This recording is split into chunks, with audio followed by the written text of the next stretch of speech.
जय हिंद साथियों, मैं हरिवंश आप सभी का स्वागत करता हूं आपके अपने YouTube channel the science concept. आशा करता हूं साथियों आप बहुत अच्छे होंगे और आप अपने DFCCIL CVT 2 की बहुत शानदार तैयारी कर रहे होंगे, क्योंकि रिजल्ट के बाद आपको बिल्कुल भी समय मिलने वाला नहीं है। चलिए साथियों, आपका बिना समय गवाए हुए हम अगले प्रैक्टिस सेट पर चलते हैं, जो हमारा 4 नंबर का प्रैक्टिस सेट है। और दोस्तों, हर प्रैक्टिस सेट में 15 क्वेश्चन है तथा उनके बारे में अन्य क्वेश्चन भी बताए जा रहे हैं। ये सिर्फ 15 क्वेश्चन नहीं है, इनमें और भी मैं हर क्वेश्चन में विश्लेषण के माध्यम से आप तक चीजें एक्स्ट्रा पहुंचाने का प्रयास करता हूं। लेकिन आप 15 भी क्वेश्चन मान के चलेंगे तब भी मैं आपके बहुत सारे वन लाइनर क्वेश्चन करा चुका हूँ। दोस्तों, आपका सिर्फ यही काम है, आपको एक सपोर्ट करनी है, आपको वीडियो ज्यादा से ज्यादा शेयर करनी है और अपने साथियों तक पहुंचानी है, ताकि ज्यादा से ज्यादा सब्सक्राइबर हो, हमें भी मोटिवेट हो, भाई अच्छा लगे कि हम साथी या अपने छात्रों के लिए कुछ प्रयास कर रहे हैं तो हमें भी उसका बेनिफिट मिल रहा है। आपका यही काम है बस, बाकी आपसे मुझे कुछ नहीं चाहिए। बस आप नौकरी लीजिए और जिस समय आपको नौकरी मिल जाए तो फिर आप हमसे मिलिए, साथ में एक सेल्फी लेंगे और चीजों को आपस में और जनता तक पहुंचाएंगे और साथियों तक पहुंचाएंगे कि सफलता को कितना आसान बनाया जा सकता है उन चीजों के। चलिए आइए अपने नेक्स्ट 4 नंबर प्रैक्टिस सेट पर चलते हैं, हम जो हमारे रैपिड फायर सीरीज में चल रहे हैं, जिसमें हम बहुत शानदार क्वेश्चन लेके आ रहे हैं। देखिए पहला क्वेश्चन है दोस्तों, तापमान में परिवर्तन के कारण रेल, यहाँ रेल आप ट्रेन नहीं कहेंगे, रेल मतलब पटरियां, रेल के मिस अलाइनमेंट की प्रक्रिया को क्या कहा जाता है। देखिए दोस्तों, क्या होता है कि गर्मी के कारण, जब गर्मियों में ज्यादा गर्मी होती है तो जैसे ये रेल की जो पटरियां हैं सीधी, ये सीधी न होकर हल्की फुल्की इस तरह से हो जाती है जी, तो इसे कहा जाता है, इसी को शब्द कह रहे हैं कि भाई गर्मी के कारण जो ये प्रक्रिया होती है इसे क्या कहते हैं, तो इसे कहते हैं दोस्त बकलिंग। इसे क्या कहा जाता है साथियों, बकलिंग प्रक्रिया इसे कहा जाता है। ठीक है भाई, बकलिंग प्रक्रिया, ये CVT 1 में भी पूछा गया था क्वेश्चन, आप जो भी देख रहे हैं आप सबको पता ही होगा। नेक्स्ट अगला है, पहले DC रेल इंजन का नाम बताओ। ये मैं आपको करा चुका हूं, इसका नाम है लोकमान्य। पहले DC रेलवे इंजन का नाम क्या था, लोकमान्य। अगला है क्वेश्चन नंबर 3, जनवरी 2022 में किस रेलवे स्टेशन को एकता नगर नाम कर दिया गया। ये बहुत शानदार, या मैं कहूं सीधा आपकी बार छपेगा ये क्वेश्चन। ये था आपका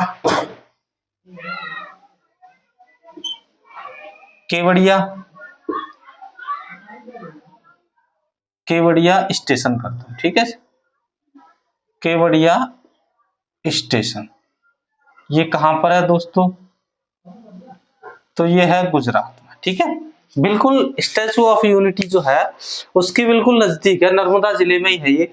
केवड़िया रेलवे स्टेशन जो था उसका नाम बदलकर वर्तमान में जो है क्या कर दिया गया, एकता नगर रेलवे स्टेशन। ये क्वेश्चन आपको इस बार ये मान के चलिए आप 110% जो है इसके आने के चांस है। अगला है, असम से किस राज्य को त्रिपुरा से जोड़ने वाली जन शताब्दी एक्सप्रेस 2022 में शुरू की गई थी। ये वाला क्वेश्चन है, तो यहां पर आपको लिखना है, राज्य है दोस्तों मणिपुर। कौन सा राज्य है साथियों, मणिपुर। अर्थात मणिपुर को कहां से, त्रिपुरा से जोड़ी थी, लेकिन वो प्रक्रिया किस राज्य से हुई थी, असम राज्य से। ठीक है, आगे, भारतीय रेलवे का राष्ट्रीयकरण किस वर्ष किया गया, तो लिखेंगे आप 1951 में। राष्ट्रीयकरण कब किया गया था साथियों, 1951 में। रेलवे प्रौद्योगिकी क्षेत्र अनुसंधान के लिए मालवीय पीठ के लिए किसको चुना गया, तो ये चुना गया था साथियों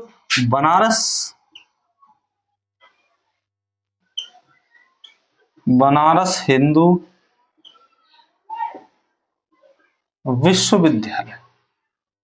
बनारस हिंदू विश्वविद्यालय को जो है चुना गया था, किसके लिए, रेलवे प्रौद्योगिकी क्षेत्र में अनुसंधान करने के लिए। ठीक है, आगे है, रेलवे ट्रैक की स्थिति को रिकॉर्ड करने के लिए किस चार्ट का प्रयोग किया जाता है? तो ये है दोस्तों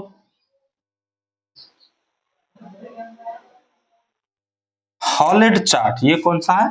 हॉलिड चार्ट। ठीक है। अगला नेक्स्ट 8वां क्वेश्चन है साथियों, पश्चिमी समर्पित माल गलियारा किन के बीच स्थित है?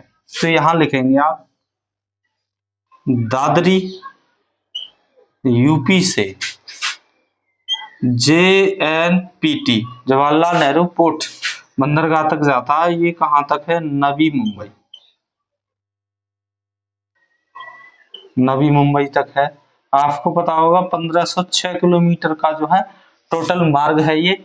इसमें राज्य की संख्या अगर आप लिख सकें तो लिख लेना, इसमें 5 राज्य जो है आते हैं। और इसके बारे में प्रॉपर जानकारी आप जो है इसी चैनल पर और इसी प्लेलिस्ट में स्टार्टिंग में जाएंगे तो थ्योरी क्लास है 32, उनको देख लीजिए, उनमें सब ये विस्तार पूर्वक मैंने पढ़ाया है। आगे अगला क्वेश्चन है, किस देश में पूर्ण 100% विद्युतीकरण रेलवे है, विद्युतीकृत रेलवे है? तो वो लिखेंगे आप स्विट्जरलैंड। कौन सा देश है साथियों? स्विट्जरलैंड एक ऐसा देश है जहां पूर्ण रूप से रेलवे जो है विद्युतीकृत है। अगला नेक्स्ट 10वां क्वेश्चन है, रेलवे का सवारी डिब्बा कारखाना कहां पर स्थित है?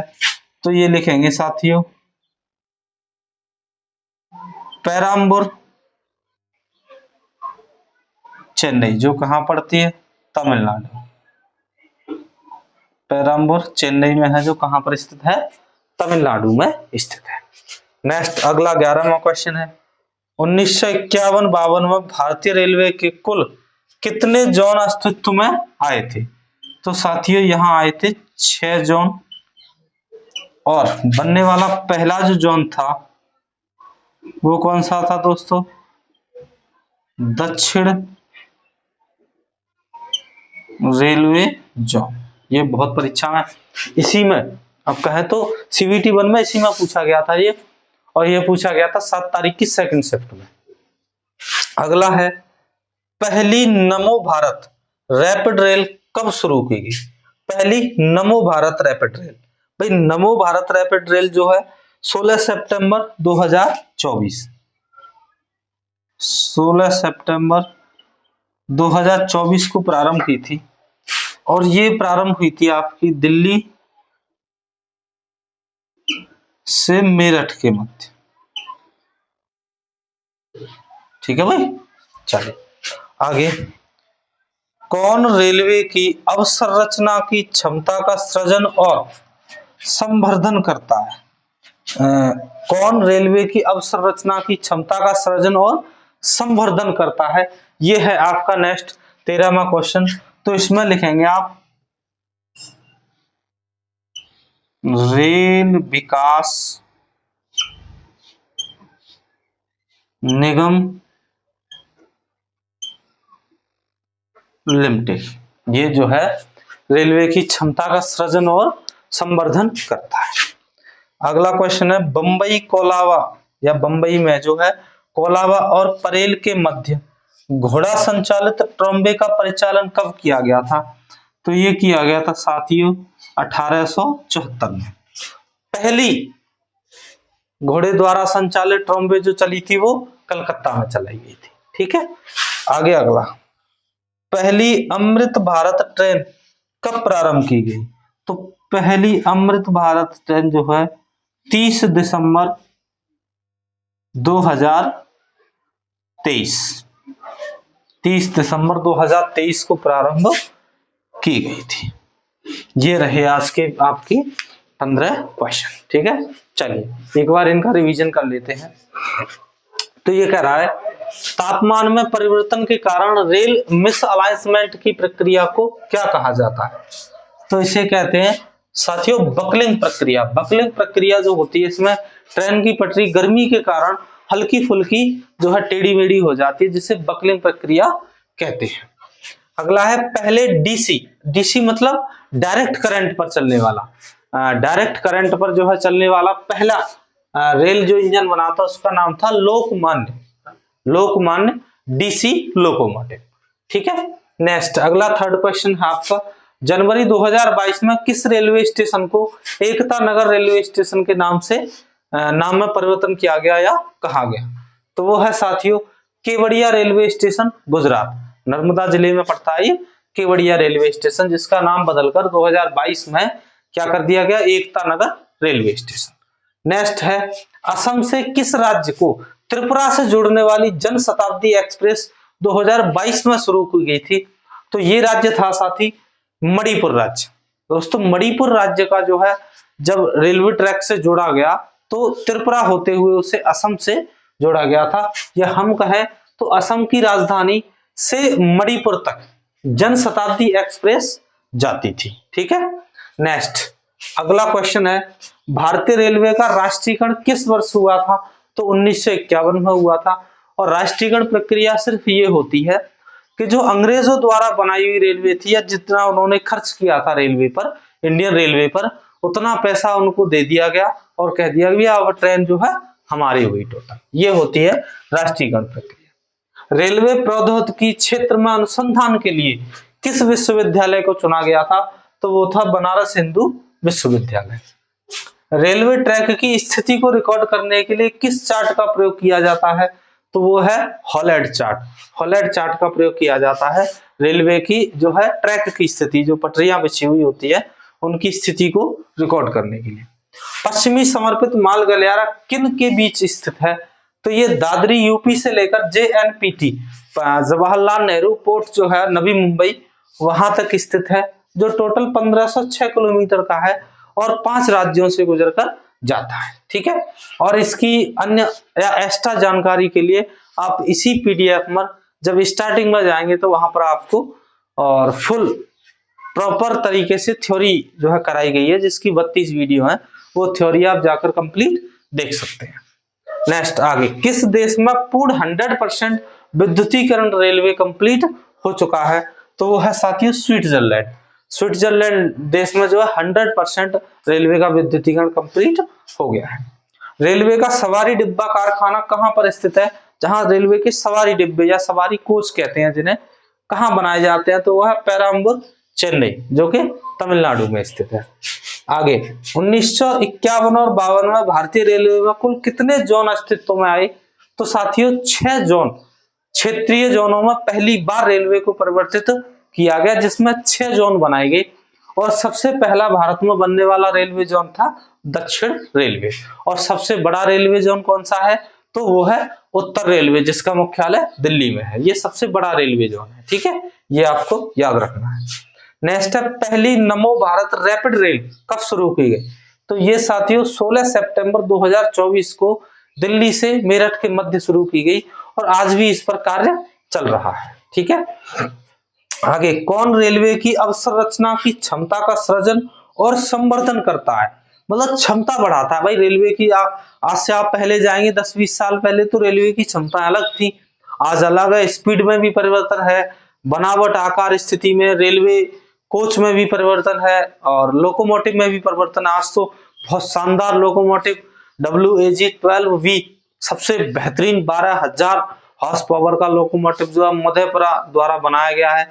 तो ये सब चीज समय समय पर परिवर्तन की जा रही है। इसकी जिम्मेदारी है रेल विकास निगम लिमिटेड पर, ये इसका जो है विकास करने का कार्य करेगी। नेक्स्ट अगला है, बंबई के कोलाबा से परेल, ये दोनों ही जगह मुंबई में स्थित है। कोलाबा से परेल के मध्य घोड़ा चालित ट्रॉम्बे का परिचालन कब किया गया था? यानी एक तरह से ट्रेन ही के छोटे छोटे 3-4 डिब्बे थे जिन्हें घोड़ों द्वारा खींचा जाता था। रेलवे की साइड में छोटी छोटी या कह सकते हैं हल्की पटरियां भी बिछाई गई थी उन पर, लेकिन खींचा घोड़े से जाता था, यानी इस पर जो है लोकोमोटिव का खर्च नहीं किया गया था। तो ये किया गया था 1874 में प्रारंभ की गई थी और ये ज्यादा लंबी दूरी के लिए नहीं, 4-5 से 10 किलोमीटर के अंदर के लिए यह बनाई जाती थी। लास्ट ऑफ फाइनल 15वां क्वेश्चन है, पहली अमृत भारत ट्रेन कब प्रारंभ की गई? तो ये दोस्तों 30 दिसंबर 2023 को प्रारंभ की गई थी। साथियों ये रहा आपका आज बेहतरीन व एक शानदार प्रैक्टिस सेट, जिसमें आपको डायरेक्ट परीक्षा में पूछे जाने वाले क्वेश्चन जो है यहाँ पर कराए गए हैं। आप वीडियो को ज्यादा से ज्यादा देखिए, एक दो बार लगातार देखेंगे तो आपको ये अपने आप ही याद हो जाएंगे। और वीडियो को ज्यादा से ज्यादा शेयर कर दीजिए ताकि वो साथी जो पैसे से बैच अफोर्ड नहीं कर सकते तो वो अपनी यहाँ पर पूर्ण 45 मार्क्स की 100% तैयारी कर अपना सिलेक्शन पा सकते हैं। चलिए हम आपको मिलेंगे नेक्स्ट प्रैक्टिस सेट के साथ, शानदार व बेहतरीन क्वेश्चन लेकर आएंगे। तब तक के लिए जय हिंद, जय भारत।